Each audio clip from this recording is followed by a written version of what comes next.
Unfortunately, active shooter scenarios are becoming more and more common. But there are things you can do to improve your chances of not becoming a victim. News Channel 9's Brandon Evans tells us about a large group of people who did just that today at a Chattanooga church. Men and women of different races, ages, backgrounds, all coming together for one purpose, and that is to feel safe in their place of worship.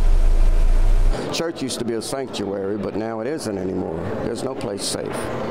Timothy Taylor does security at his church, but today he's at First Cumberland Presbyterian. More than 100 people representing dozens of churches turned out for active shooter training. Taylor says today's presentation was an eye-opening experience.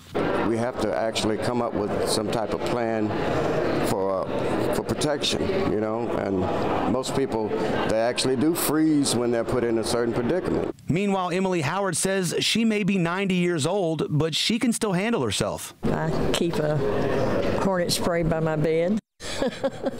She says now more than ever, people need to be prepared. It's so much more prevalent in the news and in our awareness that these things are happening. Chris Jones with the UT Law Enforcement Innovation Center made the presentation.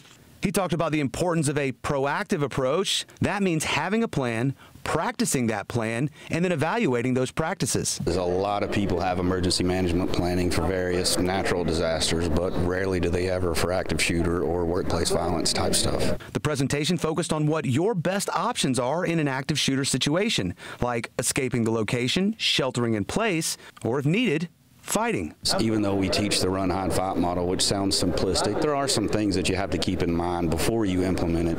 And the training aspect of it. Are you training everyone in the organization to follow through with those tactics?